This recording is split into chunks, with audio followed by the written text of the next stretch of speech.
নমস্কাৰ বন্ধু বান্ধৱীসকল, কি খবৰ? আশা কৰোঁ সকলো ভালে আছে চাগে। মোৰো ভাল। আজি বহুদিনৰ পিছত আপোনালোকৰ মাজলৈ আকৌ আহিলোঁ। এয়া আজি আমাৰ ঘৰত কিবা এটা ফাংচন এটা আছে, তাকে অকণমান আপোনালোকক ভিডিঅ'ৰ জৰিয়তে দেখুৱাওঁ বুলি ভিডিঅ' এটা বনালোঁ। আৰু এই টিকলু দেখিছে নহয়, তাৰে আজি বাৰ্থডে মানে, সেইকাৰণে এয়া ঘৰত অকণমান আয়োজন কৰি থকা হৈছে। টেণ্টৰ কাম কৰি থকাই টেণ্টৰ কাম কৰি আছে। আৰু এইফালে এয়া ভাইটি এজন আছে আমাৰ গাঁৱৰে, শ্ৰৱণ, সি ধুনীয়াকৈ এয়া সজাই দিয়ে, মানে য'ত আমি কেক কাটিম সেই ঠাইকণ ধুনীয়াকৈ সি সজাই দিম বুলি ক'লে। মই এইবোৰ কাম ইমান লাগি থাকিব নোৱাৰোঁ, সেইকাৰণে ভাবিলোঁ অকণমান তাকে এয়া হেল্প কৰি দিছোঁ। আৰু এইফালে আহক, এতিয়া আমাৰ এয়া কাৰিকৰে পূৰা খানা বনোৱাত ৰেডি, যিহেতুকে আজি আমাৰ ফাংচনটো সোনকালৰ পৰা আৰম্ভ হ'ব 7:30 মানৰ পৰাই, সেইকাৰণে তেওঁলোক দুপৰীয়াতে আহি খানা বনোৱাত লাগিছে। আৰু এইফালে এয়া আমাৰ তেজপুৰৰ বা আহি পাই গ'ল। এয়া মোৰ হাজবেণ্ডৰ সৰু বা এয়া আহিয়ে বেলুন ফুলোৱাত লাগি গ'ল। বা এনেকুৱা ধৰণৰ মানে ফাংচনবিলাকত বা যেনেকুৱাই নহওক মানে বা খুব ফূৰ্তিবাজ বা এনেকুৱা ধৰণৰ বস্তুবিলাক খুব ধুনীয়াকৈ এনজয় কৰে, সেইকাৰণে বা আহি আৰু ৰোৱাত নাই, পূৰা বেলুন ফুলোৱাত লাগি গ'লহি। আৰু এয়া দেখিছেনে বায়ে কি ধুনীয়াকৈ ল'ৰাৰ লগত মানে খেলি আছে। তাই এনেকৈ ল'ৰা ছোৱালীবিলাকৰ ৰখা মেলা বা এনেকুৱা ফূৰ্তি ফাৰ্তা কৰাত খুব মানে ভাল, আৰু সেইকাৰণে বা আহি ৰখাই নাই। দেখিছে কিমান ডাঙৰ ডাঙৰ বেলুন ফুলাই দিছে। বেলুন ফুলোৱা মেচিন আছেই, তথাপিতো বায়ে নিজেই কষ্ট কৰি পেলাই কেইবাটাও বেলুন ধুনীয়াকৈ ফুলাই দিলে। আৰু এইফালে ল'ৰায়ো খুব ফূৰ্তি পাইছে। আৰু এনেকৈ বেলুন ফুলাই আমাৰ মানে কামখিনি আমি কৰি গৈ আছোঁগৈ। আৰু এইফালে ভাইটিজনে পূৰা বেলুনৰ মানে লাইনো গুচি গ'ল সেইটো সময়তে। বেলুনৰ ফুলোৱা মেচিনটো এতিয়া লগাব পৰা নাই, অকণমান টেনশ্যন হৈ গৈছিলেগৈ।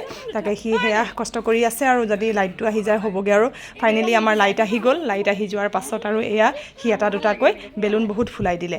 আজিকালি চাওকচোন কিমান কি বস্তু ওলাইছে। আগতে মুখেৰে ফুলাই আমি ভাগৰি গৈছিলোঁগৈ, এতিয়া একো কষ্টই নাই। তাত লগাই দিলে আৰু মানে কাৰেণ্টত ছুইচটো দি দিয়ক, ধুনীয়াকৈ হৈয়ে যায়গৈ। চাওকচোন, দেখিছে কিমান সহজ হৈ পৰিল আজিকালি।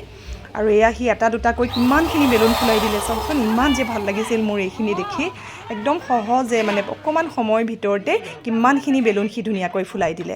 আৰু এয়া চাওক, ফাইনেলি আমাৰ কেক কটাৰ ঠাইখিনি ধুনীয়াকৈ ৰেডি হৈ গ'ল। ভাল লাগিছেনে বাৰু? কমেণ্ট কৰি জনাব দেই। খুব ধুনীয়া লাগিছে নহয়নে? মই কিন্তু ইমানখিনি কৰিব নোৱাৰিলোঁ হয় অকলে, সেইকাৰণে তাক মাতি দিলোঁ আৰু সি ধুনীয়াকৈ কৰি দিলে। আৰু এইফালে এয়া মোৰ সখীয়নী ডিম্পী আহি পাই গ'ল। তাইকো সোনকালে মাতি দিলোঁ, তাইও ধুনীয়াকৈ আহি পাই গ'ল। সোনকালে কিয় মাতিলোঁ মানে, কেক কটা লগতে ক'ল্ড ড্ৰিংকছ আছিলে আমাৰ, মানে ষ্টাৰ্টাৰত যিখিনি বস্তু দিম সেইখিনি তাইক ক'লোঁ ধুনীয়াকৈ তই ৰেডি কৰি দিবি। বাৰ লগত মিলি তাই ৰেডি কৰি দিলে।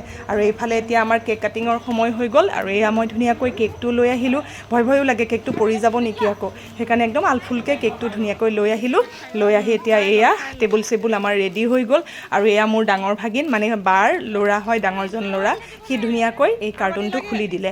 মোৰ এইবিলাক মানে কৰিবলৈ খুব ভয় লাগে, মানে বেয়া চেয়া হৈ যায় বুলি এনেকুৱা লাগে যে, সেইকাৰণে সিহঁতকে ক'লোঁ খুল দে। আৰু এয়া ডাঙৰ দাদা মানে আমাৰ, মোৰ বৰজনা, আৰু এয়া মোৰ মা মানে শাহু মা, চব আৰু আমি গোট খাইছোঁ, গোটেইখিনি গোট খাই এয়া এতিয়া কেক কাটোঁ। আহকচোন এয়া অকণমান চাওঁ। সকলোৱে ধুনীয়াকৈ হেপী বাৰ্থডে ছংটো গাই আমি ধুনীয়াকৈ কেকটো কাটিলোঁ। মই সেয়া বেছি সময় লগাব নোৱাৰিলোঁ, কাৰণ কপিৰাইট আহি যাব, মিউজিক বাজি আছিলে। আৰু এয়া ধুনীয়াকৈ ল'ৰাই কেক কাটিলে। কেক কাটি ইয়াত ধুনীয়াকৈ ল'ৰাক খুৱাই মেলি দিলোঁ।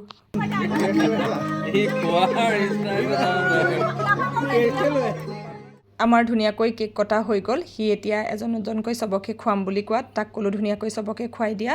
আৰু ইয়াত ককায়েকক ধুনীয়াকৈ খুৱাই ল'লে, আৰু আমাকো খুৱালে, দেউতাককো খুৱালে। কিন্তু সেয়া জানো কাৰ হাতত ভিডিঅ' থাকিল, মই সেইটো সময় তাৰ ওচৰত আছিলোঁ যে, সেইকাৰণে ভিডিঅ' মোৰ কৰা নহ'ল। আৰু পিছত যিখিনি মই পাৰোঁ সেইখিনি ভিডিঅ' কৰি ৰাখিবলৈ চেষ্টা কৰিলোঁ। আৰু এয়া মোমায়েক, মোৰ খুৰাৰ ল'ৰা, আৰু মোমায়েককো ধুনীয়াকৈ খুৱাই দিলে। তাক চবেই মৰম কৰে, সেইকাৰণে সি খুব ভাল পায়। আৰু আজি যিহেতুকে তাৰ নিজৰ দিন, আৰু সি ক'বই নোৱাৰে।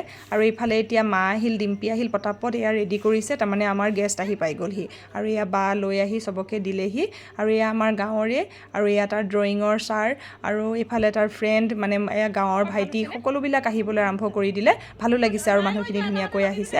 আৰু এইফালে এতিয়া মাক পঠিয়ালোঁ, দুইজনী মাক মিলি পেলাই কৈছোঁ তোমালোকো যোৱা, কাৰণ বাহিৰত চবেই চবকে বিচাৰে ন, সেইকাৰণে ভাবিলোঁ এইবাৰ তোমালোক ধুনীয়াকৈ দি আহাগৈ। আমাৰ ইমান যে ফূৰ্তি হৈছিল কি ক'ব। আৰু বাই মানে ভিডিঅ' কৰা দেখি পেলাই একদম ভালকৈ কৰিবা এনেকৈ কৈছে। আৰু বা খুব চখিন, আৰু মানে তাই মানে এনেকুৱা ভিডিঅ'বিলাকত যেন তেনকৈ ওলাব নোৱাৰে। কৈছোঁ পটাপট ৰেডি কৰ, কাৰণ আমাৰ অলৰেডি বহুত গেষ্ট আহিবলৈ আৰম্ভ কৰি দিলে। তেওঁলোকক এয়া ফটাফট দিলেহে ধৰক ডিনাৰটো ধুনীয়াকৈ কৰি যাব পাৰিব। সেইকাৰণে তাইক ক'লোঁ ফটাফট এইখিনি মানে ৰেডি কৰ। আৰু এয়া মোৰ হাজবেণ্ডৰ ভণ্টি হয়, তাইক ক'লোঁ এইবাৰ তই দেগে যা, ধুনীয়াকৈ সাজি কাচি আহিছে। তাই লাজে লাজে গৈছে আৰু দিবলৈ। আৰু এয়া চাওকচোন, আমাৰ এজন দুজনকৈ পূৰা গেষ্ট আহিবলৈ আৰম্ভ কৰি দিলে। মোৰ অকণমান টেনশ্যনো হৈ আছে, মানে ভালকৈ যেতিয়ালৈকে খুৱাই সকলোকে বিদায় দিব নোৱাৰোঁ তেতিয়ালৈকে অকণমান ভয় মানে টেনশ্যন হৈ থাকে ন। আপোনালোকৰ হয়নে বাৰু তেনেকুৱা? আৰু এতিয়া মই আহিলোঁ ইয়াক খোৱা ৰুমলৈ। সকলোৱে খাই কেনেকুৱা পাইছে বোলো অকণ সুধি আহোঁগৈ বুলি ইয়ালৈ আহিলোঁ।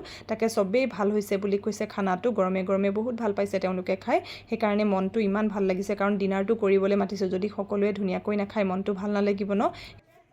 এয়া মোৰ ল'ৰাৰ ফ্ৰেণ্ডখিনি আৰু তেওঁলোকৰ পেৰেণ্টছ সকলোখিনি আহিছে, লগতে এয়া গাঁৱৰ দুই এজন যাক আমি আচলতে নিমন্ত্ৰণ দিছিলোঁ। তেওঁলোকে ইমান ধুনীয়াকৈ আমাৰ নিমন্ত্ৰণটো একচেপ্ট কৰি যে আজি আমাৰ বিশেষ দিনটোত আহিছে, তেওঁলোকলৈ বহুত বহুত ধন্যবাদ থাকিল। আৰু বহুত ভাল লাগিছে আজি, কাৰণ আমাৰ কাৰণে আজি বহুত এটা মানে বিশেষ দিন বুলি ক'ব লাগিব। এইফালে এয়া ল'ৰাই বেলুন ফুলাই আনি টিকলুবিলাকক দিছেহি। সি মানে পেণ্ডেলৰ তলৰ বেলুনখিনি ছিঙি দিয়ে বুলি সি এক্সট্ৰাকৈ কেইটামান থৈ দিছিলে, সেয়া আনি ফুলাই দিছেহি। আৰু এয়া মোৰ ফ্ৰেণ্ড, বৌ, বা মানে সকলোকে যিমানক মাতিছিলোঁ সকলো আহিছে যে খুবেই বেছি ভাল লাগিল আজি। আৰু এয়া তেনেকৈ আজি টেনশ্যনো হৈ আছিল, মানে ফূৰ্তিও লাগি আছিল। তেনেকৈ আজি আমি ধুনীয়াকৈ এটা নিশা পাৰ কৰিলোঁ বুলি ক'ব লাগিব। এয়া সকলোকে বিদায় দি এতিয়া ৰাতি প্ৰায় 11:30মান বাজিছে। এয়া আৰু এতিয়া নিজান বেয়া লাগি গৈছেগৈ আৰু সকলো মানে ধুনীয়াকৈ হৈ গ'ল। আৰু এই আমাৰ টিকলা একদম গিফ্ট খুলিবলৈ কাৰণে পূৰা উৎপাত আৰু ধুনীয়াকৈ গোটেইখিনি হৈ গ'ল, সেইটোৱে ভাল লাগিল। আৰু সকলো আপোনালোকৰ আশীৰ্বাদ মৰমৰ বাবেই আজি ধৰক ইমান ধুনীয়াকৈ ল'ৰাটোৰ জন্মদিন কৰিবলৈ পাৰিলোঁ। সেয়াই আৰু আহিছোঁ তেন্তে, গুড নাইট।